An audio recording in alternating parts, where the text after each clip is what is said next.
जातिवाद। आज हम जितने क्षत्रिय महानुभावों को, अपने पूर्वजों को जो स्मरण करते हैं, उन्होंने अपने लिए लड़ाइयां नहीं लड़ी, उन्होंने अपनी धन संपदा, अपना खजाना भरने के लिए लड़ाइयां नहीं लड़ी, उन्होंने देश की रक्षा के लिए, उन्होंने संस्कृति की रक्षा के लिए तलवार उठाई। उन्होंने यह भी ध्यान नहीं दिया कि हमारी सेना कितनी है और सामने से आक्रमणकारियों की सेना कितनी है। विश्व के किसी सभ्यता में, किसी इतिहास में माताओं का जौहर जैसा पराक्रमी उदाहरण दूसरा कहीं नहीं मिलेगा। आप कल्पना करिए क्या माहौल रहा होगा, एक साथ 16,000 रानियां, 16,000 माताएं अग्निकुंड में कूद करके। किसकी वजह से? अकबर द ग्रेट की वजह से।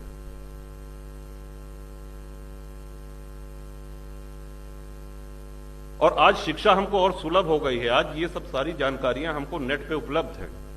हमको मुखर होने की आवश्यकता है।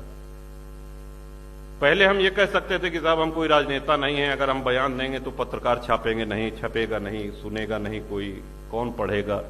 लेकिन आज सोशल मीडिया पे तमाम संचार के ऐसे माध्यम हैं जिसमें आप लिख करके, बोल करके अपनी उपस्थिति मजबूती से दर्ज करा सकते हैं। आज आप उन लोगों को प्रोत्साहन दे सकते हैं जो लोग राष्ट्र हित में, धर्म हित में निर्णय ले रहे हैं, बड़े निर्णय ले रहे हैं। देश का बंटवारा धर्म के आधार पर हुआ था। हिंदुओं ने कभी नहीं कहा कि हम मुसलमान के साथ नहीं रह सकते, मुसलमानों ने कहा कि हम हिंदू के साथ नहीं रह सकते, अलग मुस्लिम राष्ट्र चाहिए। पूर्वी पश्चिमी पाकिस्तान बना, सभी लोग जानते हैं। लेकिन उस समय एक चिंता व्यक्त की गई, और जो कि बड़ी जायज चिंता थी, और उस चिंता को व्यक्त करने वाले पहले नेता आदरणीय सरदार पटेल थे, जिन्होंने कहा कि इन देशों में जो अल्पसंख्यक, भारत के अल्पसंख्यकों के विषय में तो वो आश्वस्त थे, उनकी चिंता पाकिस्तान और बांग्लादेश में रह रहे अल्पसंख्यक हिंदुओं की थी। तो जब ये बात आई तो उसके बाद एक नेहरू लियाकत पैक्ट हुआ। आप लोग नेट पे देखिएगा, नेहरू लियाकत पैक्ट हुआ। तो उसमें ये आश्वासन दिया गया नेहरू जी की तरफ से और लियाकत की तरफ से कि नहीं सर, इनको कोई दिक्कत नहीं होगी, मेजॉरिटी माइनॉरिटी दोनों एक समान अधिकार प्राप्त होंगे उनको, और दोनों फले फूलेंगे, किसी प्रकार का कोई खतरा नहीं होगा, उनको अपने ढंग से पूजा पाठ करने का अधिकार होगा, उनके में हमारा कोई हस्तक्षेप नहीं होगा। और परिणाम यह हुआ कि बंटवारा के समय 23% हिंदू पाकिस्तान में आज घट करके 1% रह गया है।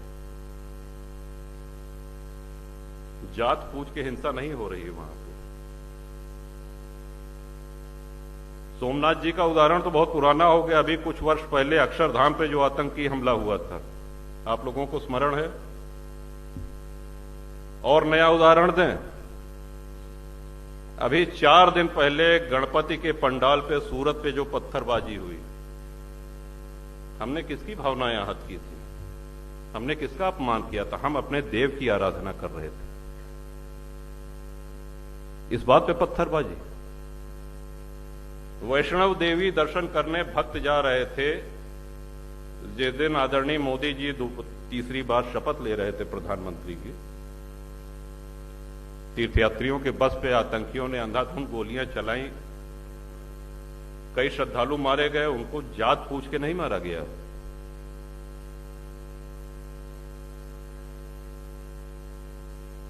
उनके लिए भारत का विध्वंस ये एजेंडा है। और हमारा एक निवेदन, हमारी एक बात बिल्कुल समझ लीजिए कि हमसे ज्यादा सेक्युलर कोई हो ही नहीं सकता। सभी धर्मों का, सभी मान्यताओं का हिंदू ने सदैव सम्मान किया है। लेकिन जब हमारा अस्तित्व ही खतरे में आ जाए तो हम सबको उठ करके मुखर होना पड़ेगा।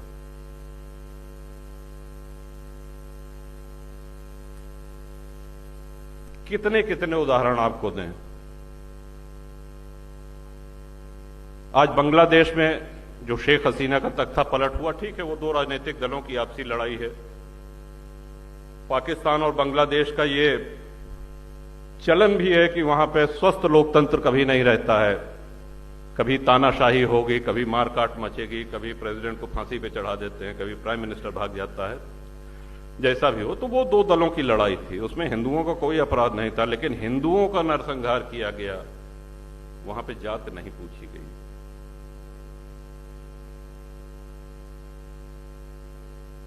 हम सभी लोगों का इतिहास इसलिए गौरवशाली है, समाज में क्षत्रिय समाज को लोग इसलिए स्नेह करते हैं, अपना मानते हैं, सम्मान करते हैं, क्योंकि हमारे पूर्वजों की जो कार्यशैली थी, उन्होंने जन सामान्य की रक्षा करी, खुद आगे आए, अपने प्राणों का आवाहन किया, आहुतियां दी, बलिदान दिए। मैं महाराज का बड़ा आभारी हूं, इस गौरवमयी कार्यक्रम में आपने आमंत्रित किया, बड़ा सम्मान किया। अवध की धरती से आते हैं और कुंडा विधानसभा आप लोग सुने होंगे, जानते होंगे।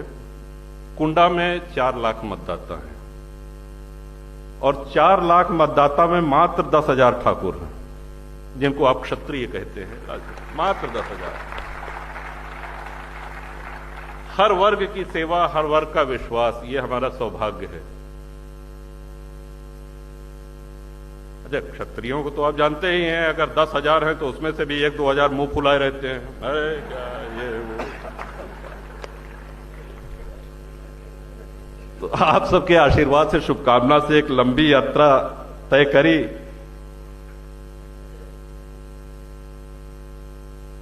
इतना अवश्य कहना चाहेंगे अपने बच्चों से, अपनी बच्चियों से, कि दीक्षांत समारोह होता है, शिक्षांत समारोह नहीं होता है। आप आजीवन एक सक्रिय छात्र, एक सक्रिय छात्रा रहें। देश में क्या हो रहा है ये बड़ी आसानी से पता चल जाता है। देश क्या, दुनिया में कहां क्या हो रहा है ये बड़ी आसानी से पता चल जाता है।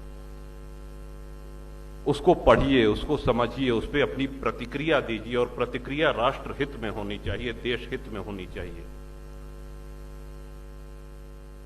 क्योंकि इस देश में हिंदू हैं, इसीलिए भारत सेक्युलर है। इस बात को पुनः ध्यान दें, फिर से समझें, भारत इसीलिए सेक्युलर है क्योंकि भारत में हिंदू बाहुल्य है।